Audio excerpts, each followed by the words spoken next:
Hello and good morning everyone. I welcome you all at Uvers IS. I hope everyone is doing well. So today is 20th April 2024 and we are going to discuss important news and article from The Hindu newspaper.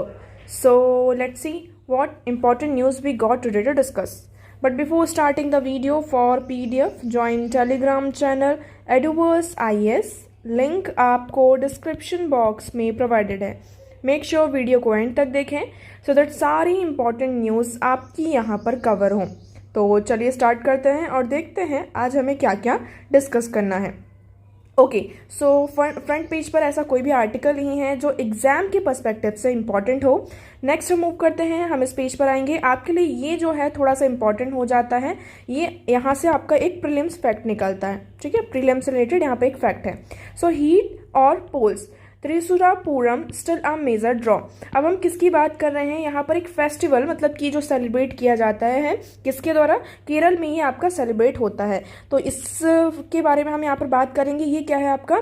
त्रिशूरापुरम. अब त्रिशूरापुरम actually है क्या, इसके बारे में देखते हैं. सो it is celebrated in Kerala during the Malayalam month of madam, मतलब अप्रैल और मई के मलयालम का मंथ जो होता है मैडम, तो केरल में इसको सेलिब्रेट किया जाता है. It is considered to be the mother of all Poorams, a cultural highlight that tower above all other festival. इसको यहाँ पर कहा जाता है पूरम्स का मतलब मदर ऑफ पूरम्स कहा जाता है. इसे कंसिडर किया जाता है मतलब जितने भी यहाँ पर आप वेस्ट साइड में देखेंगे केरल साइड में फेस्टिवल्स हैं, इन सबसे ज़्यादा इंपॉर्टेंट होता है ये पूरम्स. तो चाहे इलेक्शंस हो, चाहे आपका कितनी भी हीट वेव है, लेकिन इसको यहाँ पर सेलिब्रेट किया जाता है. So it is celebrated in the grand assembly of god and goddess in and around Thrissur. तो त्रिशूर के आसपास में क्या किया जाता है? ये जो गॉड्स हैं और गॉडेसेस हैं उनकी पूरी ग्रैंड असेंबली यहाँ पर बनाई जाती है, उसको सेलिब्रेट किया जाता है. Okay, So it was a brainchild of Raja Ram Varma, famously known as Shaktan Tampapuran, the Maharaja of Cochin. तो जो महाराजा ऑफ कोचिन के जो महाराज थे राजा राम वर्मा जी का, ये उनका ब्रेन चाइल्ड था और उन्होंने इसको यहाँ पर वो किया था. Okay, so it is centred on the Vadakkunnathan temple, with all these temples seeding their processions to pay obeisance to Shiva and presiding deity. तो यहाँ पर ये आपका जो वदकुनाथन टेम्पल है, यहाँ पर इसके सेंटर में ये पूरा सेलिब्रेट किया जाता है. Okay, so the final day of the Pooram occurs on the 7th day. It is often referred as a Pakal Pooram. तो यहाँ पर टोटली 7th डे का आपका पूरा फेस्टिवल होता है. 7th जो डे होता है वो फाइनल डे होता है और इसको हम क्या रेफर करते हैं? पकल पूरम के नाम से इसको रेफर करते हैं. ओके, सो इसमें पूरा म्यूजिक वगैरह होता है, बहुत सारे लोग आते हैं. ठीक है, so the procession and ritual of each of deities followed a very strict itinerary schedule in such a way that the tempo of the Puram celebration 36 hours non-stop is maintained without any loss of energy. और ये 36 our non-stop आपका ये पूरा चलता रहता है. तो आप इसमें देख सकते हैं कितने सारे एलिफेंट्स हैं, कितने सारे लोग यहाँ पर एक साथ आए हुए हैं. तो आपको ये यहाँ पर फैक्ट याद रखना है. ओके, नाउ नेक्स्ट मूव करते हैं. So the next article is Israel to its state solution some recent perceptions. Okay, अब ये आर्टिकल किसके द्वारा लिखा गया है? Our vice president of India 2007 से 17 हामिद अंसारी जी के द्वारा इस आर्टिकल को लिखा गया है. वैसे इस आर्टिकल को हम ऑलरेडी डिस्कस कर चुके हैं, मतलब इस आर्टिकल का जो कंटेंट है उसे हम डिस्कस कई बार कर चुके हैं. इजराइल और 2 स्टेट सॉल्यूशन. अभी आप सभी को पता है इजराइल में जो कन्फ्लिक्ट चल रहा है इसका यहाँ पर सिर्फ एक ही सॉल्यूशन निकल कर आता है, that is 2 state solution. And what is this 2 state solution? It means, for example, this is a territory. अब किसके बीच में कन्फ्लिक्ट है यहाँ पे? पैलेस्टीन और ज्यूस के बीच में. तो उन्होंने ये कहा, हम डिसाइड किया कि आधा पार्ट किसको दे दो? हम पैलेस्टीनियंस को दे देते हैं और आधा जो पार्ट है वो हम ज्यूस को दे देते हैं. ठीक है, इतना यहाँ पे क्लियर हुआ. So this is called 2 state solution. लेकिन अभी सिर्फ एट प्रेजेंट यही एक सॉल्यूशन है जिसके तहत क्या हो सकता है? ये कन्फ्लिक्ट रिजॉल्व हो सकता है. बट यहाँ पर प्रॉब्लम क्या रही? ना तो पैलेस्टीनियंस एग्री हो रहे हैं, ना ही यहाँ पर आपके ज्यूस एग्री हो रहा है कि हम क्या करें, इस सॉल्यूशन को माने। पहले यहाँ पर ज्यूस थे वो एग्री हो गए थे कि हाँ ठीक है हमें ये मंजूर है, लेकिन जो अरब से मतलब कि ये हम किसकी बात करें, पैलेस्टीनियंस की बात कर रहे हैं, वो इस पर पूरी तरीके से डिसएग्री थे। अब हम इसमें पूरी हिस्ट्री बताई गई है कैसा क्या है, हम हिस्ट्री को भी यहाँ पे डिस्कस एक बार फिर से कर लेंगे, हमारा एक तरीके से रिवीजन ही हो जाएगा। एक्चुअली आप सभी को पता है कि ज्यूस के बारे में उन्हें कितना ज़्यादा यहाँ पर प्रताड़ित किया जाता है लेकिन इनका ये कहना है कि जो जेरूसलम है, आप इजराइल देखेंगे, इजराइल का हम मैप देखते हैं आपको थोड़ा ये क्लियर होगा। सो इजराइल में जो ये जेरूसलम है, उनका कहना ये है कि ये लोग यहाँ पर रहते थे, ठीक है, ये लोग यहाँ पर रहते थे। ऑल्दो ये पूरे पैलेस्टीनियंस यहाँ पर मुस्लिम्स रहते थे, बट जो जेरूसलम है ये यहाँ पर रहते थे, लेकिन उनको इतना ज़्यादा प्रताड़ित किया गया। फिर वर्ल्ड वॉर 1 होता है, 2 होता है, इन सब में देखा। अब वो डिमांड करने लगे कि हमें क्या चाहिए, हमें रहने के लिए जगह चाहिए। सो इसके चलते यहाँ पर फिर कौन आता है, आपका ब्रिटिश आते हैं, ठीक है, ब्रिटिश आते हैं, आपके जो ब्रिटिश आते हैं, उन्होंने कहा कि ठीक है हम आपका जो प्रॉब्लम है उसको रिजॉल्व करेंगे, आपको यहाँ पर क्या करेंगे, लैंड दिलवाएंगे। तो उन्होंने क्या किया, पैलेस्टीन का कुछ पार्ट मतलब कि यहाँ पर किसको दे देते हैं, वो आपके ज्यूस को दे देते हैं। अब देखिए यहाँ पर बात करते हैं। So the conflict has been ongoing for more than 100 years between Jews and Arabs over a piece of land between Jordan river and Mediterranean sea. Okay, so it was between 1882 to 1948। अब देखिए यहाँ से 1882 से 1948 के बीच की बात है। When the Jews from around the world gathered in Palestine, this movement came to known as alias.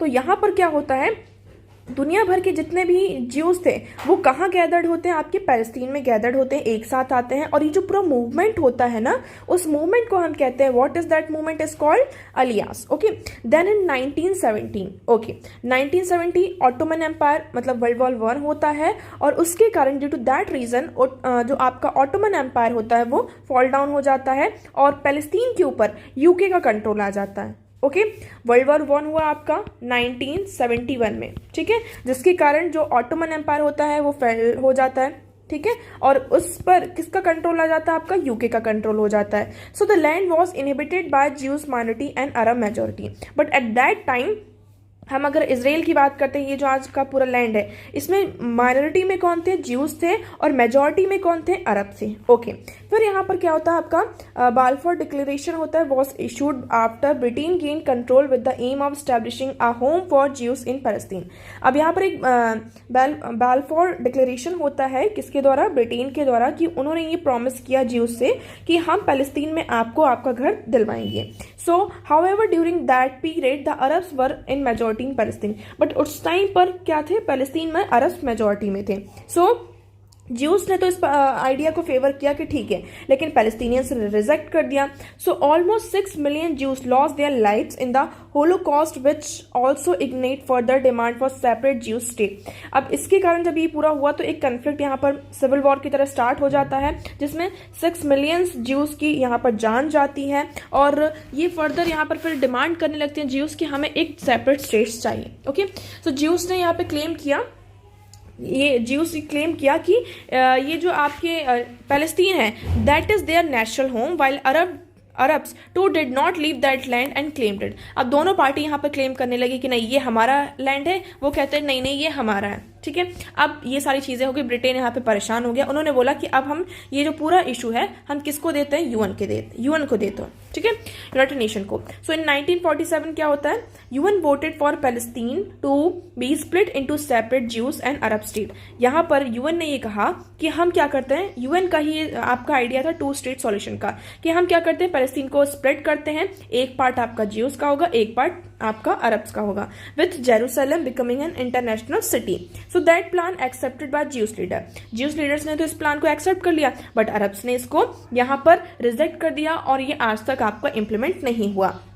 अब इसराइल का क्रिएशन कैसे होता है, अब देखिए, it was in 1948 that Britain lifted it's control. अब 1948 में क्या होता है, ब्रिटेन आपका जो पूरा कंट्रोल होता है वो जो आपका पैलेस्टीन वाला ये जो टेरिटरी है यहाँ से अपने कंट्रोल को हटा लेता है, ठीक है, 1948। इसकी वजह से यहाँ पर क्या होता है, control over area, juice declare the creation of Israel. अब यहाँ पर ज्यूस ने डिक्लेयर कर दिया कि अब हम इसराइल को क्रिएट करेंगे। So although Palestinians objected, Jews did not back out which led to arm conflict. तो यहाँ पे पैलेस्टीनियंस ने ऑब्जेक्ट किया, ऑब्जेक्शन उठाया, लेकिन ज्यूज ने यहाँ पर पीछे नहीं हटे और इसी के चलते यहाँ पर क्या होती है, आर्म कन्फ्लिक्ट स्टार्ट हो जाती है। सो नेबरिंग अरब्स ऑल्सो यहाँ पर इन्वॉल्व होते हैं इजरायली ट्रूप्स के साथ। So this made 1,000 of Palestinians flee their home. This was called al-Nakba or the catastrophe. तो यहाँ पर ये जो पूरा वॉर होता है इसमें पैलेस्टीनियंस, बहुत सारे पैलेस्टीनियंस को अपना घर छोड़ के यहाँ पर जाना पड़ता है। सो इजराइल का धीरे धीरे फिर क्या होने लगा, वो जो टेरिटरी है, पहले तो ठीक है वो थोड़े से पार्ट में रहता था, लेकिन फिर इस तरीके की जब प्रॉब्लम होने लगी तो वो आर्म कॉन्फ्लिक्ट हुआ आपका, और उस आर्म कॉन्फ्लिक्ट में धीरे धीरे वो टेरिटरी को एक्वायर करने लगा। So Jordan went on a war with Israel and seized control of a part of land which was called the West Bank, Egypt occupied Gaza। तो यहाँ पर जॉर्डन भी किसके साथ वॉर में आता है, आपका इसराइल के साथ आता है, और जो आपका वेस्ट बैंक है, इजिप्ट ऑक्यूपाइड जो गाजा है ना, गाजा को पहले इजिप्ट ने ऑक्यूपाई करके रखा था। सो उस पूरे पार्ट पर भी किसका कंट्रोल हो जाता है आपका, यहाँ पर देखिए, यहाँ पर फिर गाजा सिटी की हम बात कर रहे हैं, और जो आपका वेस्ट बैंक है, सो यहाँ पर पूरा कंट्रोल किया जाता है किसके द्वारा, आपका इजराइल के द्वारा। ओके, सो ये आपको क्लियर होगा। So Israeli force captured East Jerusalem and the West Bank, various areas of Syrian Golan Heights, Gaza and Egyptian Sinai peninsula in 1967। तो धीरे धीरे यहाँ पे इजराइल क्या करने लगा, टेरिटरीज को कैप्चर करने लगा। अब प्रेजेंट सिनेरियो आप सभी को पता है यहाँ पर कि Israel still occupies the West bank, यहाँ पे जो वेस्ट बैंक है उसको इजराइल ऑक्यूपाई करता है, although it pull out of Gaza, लेकिन उसने गाजा को भी पहले ऑक्यूपाई कर लिया था, लेकिन वहां से भी उसने पुल आउट कर लिया। UN still regard that piece of land as a part of occupied territory. So Israel claim the whole of Jerusalem as its capital. तो इजराइल क्या क्लेम करता है कि जो जेरूसलम है वो उसका पूरा कैपिटल है, while Palestinian claims East Jerusalem as the capital of future Palestinian state. और इजराइल जो पैलेस्टीनियंस हैं दे क्लेम दैट जो आपका ईस्ट जेरूसलम है वो उनका फ्यूचर में जो पैलेस्टीनियन स्टेट बनेगा उसका कैपिटल है। So the US is one on only handful of country recognise Israel claim over the city. तो आपको यहाँ पर ये टेंशन समझ में आ गया। हम एक बार मैप देख लेते हैं, क्योंकि अब देखिए ये जो है लोकेशन बेस्ड क्वेश्चन पहला तो यहाँ से बनता है, प्रॉब्लम तो जो है तो वो है ही, ठीक है, बट यहाँ पे लोकेशन बेस्ड बनेगा। अब ये हुआ इजराइल, ठीक है, ये दिस इज गाजा स्ट्रिप्स, आपको ये याद रखना है, ये गाजा स्ट्रिप है, ये है वेस्ट बैंक, ओके, तो ये है आपकी गोलान हाइट्स। आप यहाँ पर देखेंगे ये सीरिया यहाँ पर आता है, दिस इज जॉर्डन हियर, यहाँ पर आपका इजिप्ट है, यहाँ पे गल्फ ऑफ अदन है, ओके, दिस इज मेडिटेरियन सी, आपको ये भी याद रखना है, सी ऑफ गैली, आपको ये छोटा सा सी यहाँ पर इसको भी याद रखना है, ओके, माउंट मैरुम ये आपका यहाँ पर आ जाता है, माउंट कार्मल भी है यहाँ पर, okay. So dead see here you will see, ये देखिए जॉर्डन और आपका जो ये वेस्ट बैंक और ये इजराइल के बीच में ये आपका डेड सी यहाँ पर है। So you have to remember all these things. यहाँ पर आपकी जो स्मॉल स्मॉल चीज़ें भी हैं ना वो आपको पूरी यहाँ पर याद रखनी है इस मैप से related, okay. So I hope आपको ये क्लियर होगा। अब इस आर्टिकल की तरफ मूव करते हैं। इस आर्टिकल में देखिए हिस्ट्री तो हमने यहाँ पर समझ ली, अब यहाँ पर डिफरेंट प्लेयर्स आ जाते हैं। डिफरेंट प्लेयर्स की बात करते हैं। एक्चुअली अभी कुछ टाइम पहले अगर हम बात करें तो आपका जो ये अरब रीजन है पूरा, ये जो हम वेस्ट एशिया की बात करते हैं जिसमें आपका ईरान है, Saudi Arabia, Iran, Iraq, okay, UAE, okay, Turkey, तो इनके बीच में अभी कुछ दिनों से आप देख रहे थे पहले तो बहुत कन्फ्लिक्ट था, लेकिन धीरे धीरे यहाँ पर क्या होने लगा, इनके बीच में जो रिलेशंस थे वो यहाँ पर इंप्रूव होने लगे, ओके।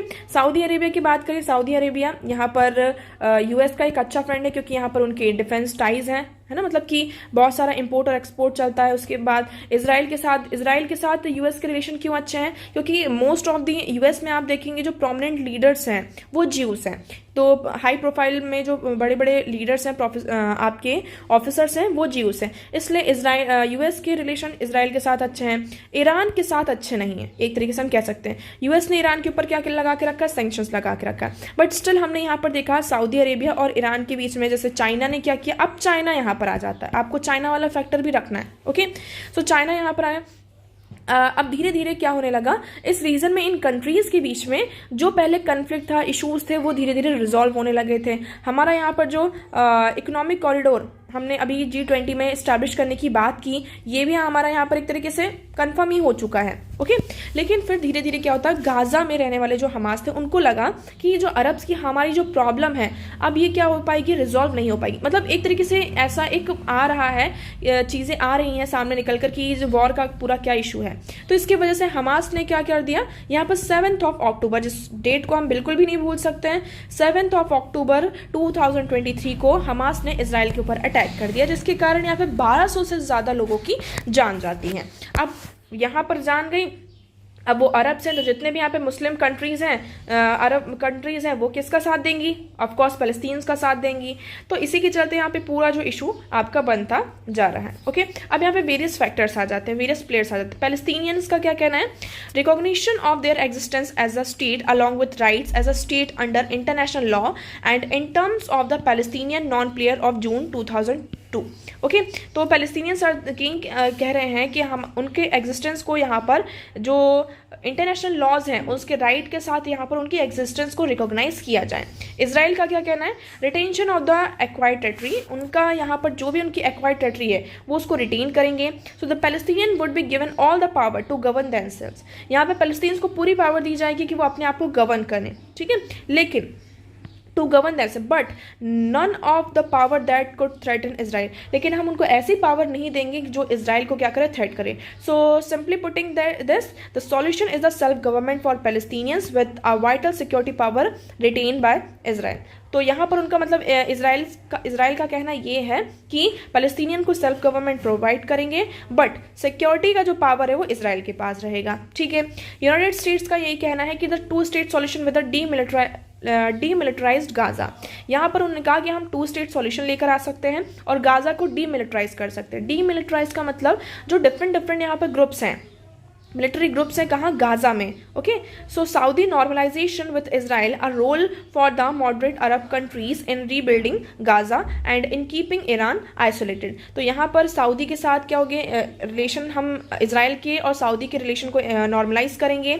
जो जितनी भी अरब कंट्रीज़ हैं वो गाजा को रिबिल्ड करने में और उसे मॉडरेट करने में हेल्प करेंगे, लेकिन ईरान को इससे आइसोलेट रखा जाएगा, अलग रखा जाएगा।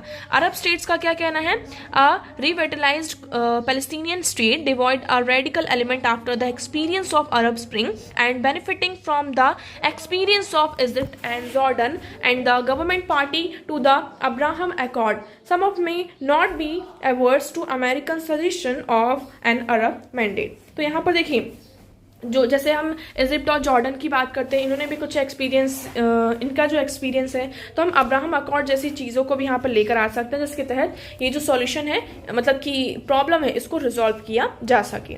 सो आई होप आपको ये पूरा आर्टिकल यहाँ पे क्लियर होगा। ओके, अब आपके इलेक्शंस हो रहे हैं और इलेक्शन के चलते सभी की उम्मीदें यहाँ पर टिकी हैं कि हमारी आने वाली गवर्नमेंट हमारे लिए ये करेगी, वो करेगी।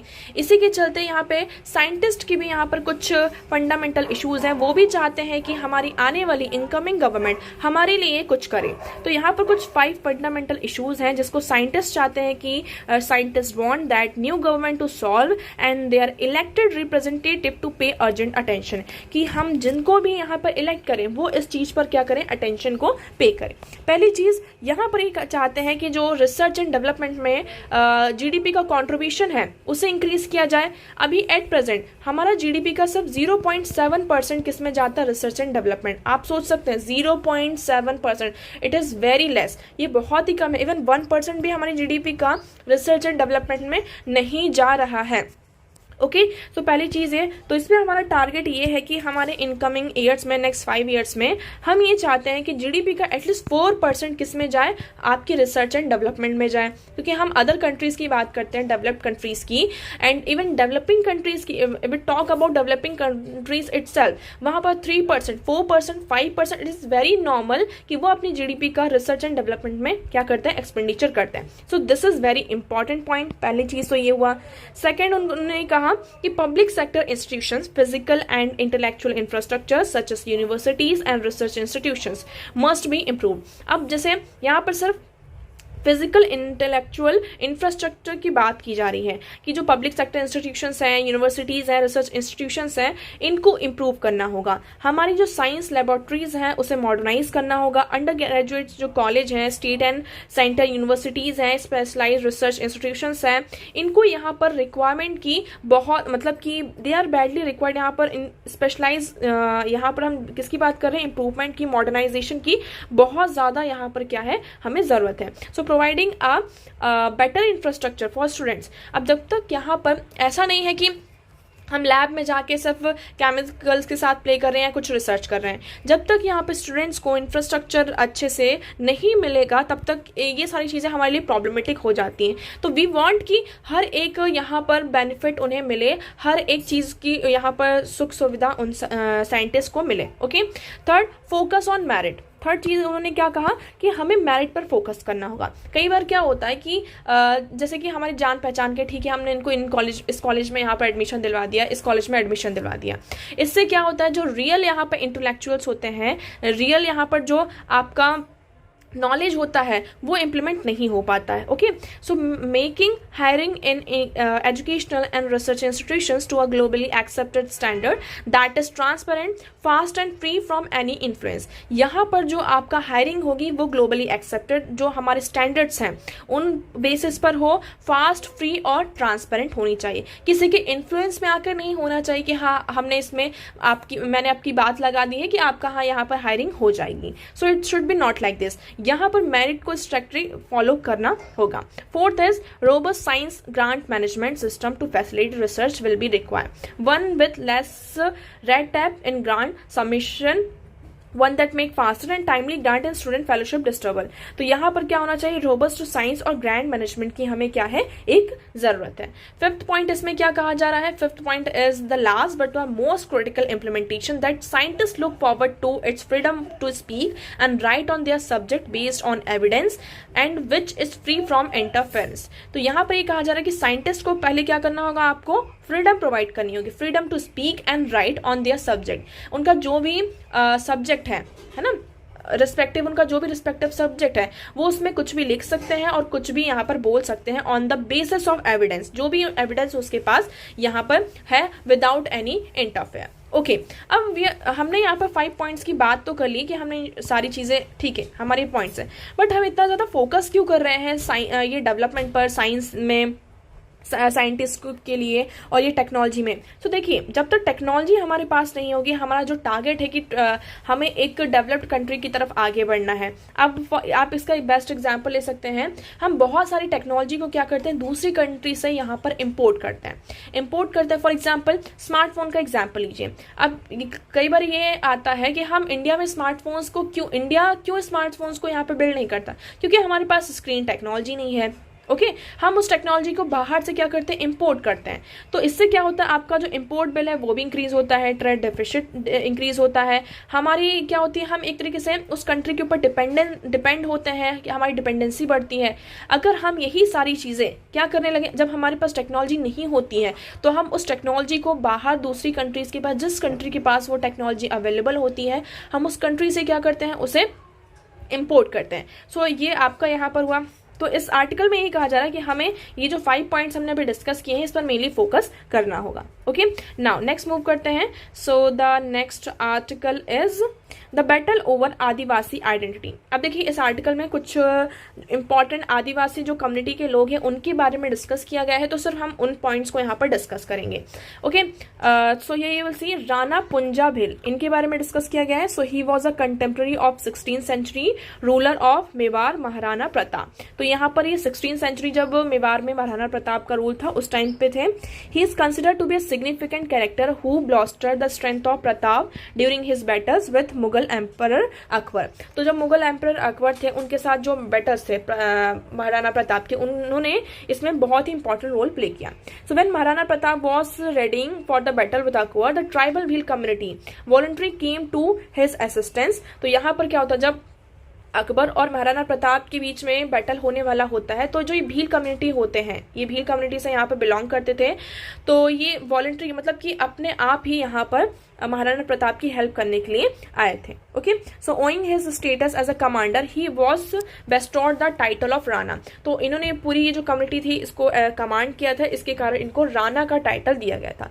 भील कम्युनिटी के बारे में देख लेते हैं। ये इस तरीके की जो ट्राइब्स होती हैं इंपॉर्टेंट हो जाती हैं, न्यूज़ में आती हैं। So Bhil are one of the largest tribal group living in Chhattisgarh, Gujarat, Karnataka, Madhya Pradesh, Maharashtra, Andhra Pradesh and Rajasthan. Biggest tribe आपको राजस्थान की है, दे आर द राजस्थान की सबसे बड़ी ये ट्राइब है। कौन सी? Bhil. They are classified as the scheduled tribe in Rajasthan. The name is derive from the word billu which means bow. तो ये जो भील है वो जो वर्ड बिल्लू है इससे यहाँ पे डिराइव हुआ। इसमें हमने बात की थी किसकी, एक और आपकी पर्सनैलिटी है बिरसा मुंडा। बिरसा मुंडा के बारे में तो आप सभी को यहाँ पर पता होगा। 15 नवंबर 1857 को ही वॉज बॉर्न। सो जनजाति गौरव दिवस जो हम सेलिब्रेट करते हैं तो ये इन्हीं की बर्थ एनिवर्सरी में सेलिब्रेट किया जाता है। So he was an Indian freedom fighter, religious leader and folk hero. He spearheaded an Indian tribal religious millenarian movement during British rule in the late 19th century across the tribal belt of modern day Jharkhand and Bihar. Jharkhand Bihar जो आपका एक tribal belt है वहां पर इन्होंने British rule के against में बहुत सारे मूवमेंट्स किए थे। ओके, सो आई होप आपको ये क्लियर होगा। नाउ नेक्स्ट मूव करते हैं। नेक्स्ट आपके लिए यहाँ पर आर्टिकल है forest are national asset and a major contributor to financial wealth supreme court. Supreme court ने यहाँ पर ये कहा कि जो फॉरेस्ट की बात करते हैं, फॉरेस्ट हमारे कंट्री का एक नेशनल एसेट है। ठीक है, forest are national asset and बहुत बड़ा कंट्रीब्यूशन है इंडिया की फाइनेंशियल वेल्थ के लिए। एक्चुअली यहाँ पर हुआ ये है कि जो आपका भी रिसेंट 2023 में फॉरेस्ट जो आपका हम किसकी बात कर रहे हैं यहाँ पर, एक्ट की। ओके, FCAA जो फॉरेस्ट कंजर्वेशन अमेंडमेंट एक्ट आया था, इसमें यहाँ पे बहुत ज़्यादा इसको क्रिटिसाइज किया गया कि यहाँ पर इसको एक्यूज ऐसे यहाँ पर एलिगेशंस है that it is giving a free hand to state to regularise encroachment in protected forest and determine diversion of the forest land. कि इन्होंने स्टेट को बहुत ज़्यादा पावर दे दी है कि जो इंक्रोचमेंट एरिया है कितना किस चीज़ को यहाँ पर रेगुलेट करना है। उसके साथ यहाँ पर एक तरीके से ही कहा जा रहा है कि ये एक्ट क्या कर रहा है, कमर्शियल एक्सप्लॉयटेशन कर रहा है फॉरेस्ट का। ओके, अगर हम फॉरेस्ट की बात करते हैं तो फॉरेस्ट एक मेजर सिंक है जहाँ पर हम क्या कर सकते हैं, $5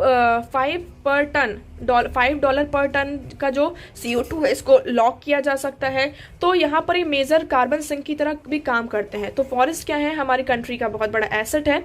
सो India could lose anywhere around 3% to 10% of GDP annually by the year 2100 due to climate change. तो इसमें ये कहा जा रहा है ये जो क्लाइमेट चेंज हो रहा है इसके कारण इंडिया क्या कर सकता है, 3 to 10% उसकी GDP में यहाँ पर लूज कर सकता है। ओके, सो अगर हम ये जो सिनेरियो, हमें यहाँ पर क्या करना होगा, फॉरेस्ट को प्रोटेक्ट करना होगा। Okay, next one is India delivers first batch of BrahMos supersonic missiles to Philippines. ओके, अब यहाँ पर 2022 में फिलीपींस के साथ हमारा एग्रीमेंट हुआ था। उसमें यहाँ पर हमने कहा था कि इंडिया क्या करेगा, जो ब्रह्मोस मिसाइल है वो फिलीपींस को डिलीवर करेगा और इसका जो फर्स्ट बैच है वो अभी यहाँ पर डिलीवर हो चुका है। ब्रह्मोस मिसाइल के बारे में यहाँ पर डिस्कस करते हैं।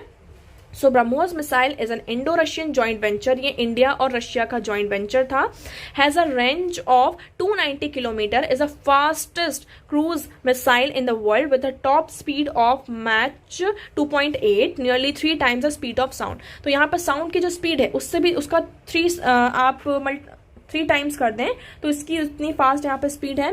सो ब्रह्मोस इज नेम, इसका जो ब्रह्मोस है तो ब्रा से आता है आपका ब्रह्मपुत्र रिवर और मोस से यहाँ पर Moskva river. Okay, so it is a 2-stage solid propellant engine first stage and liquid ramjet in second missile.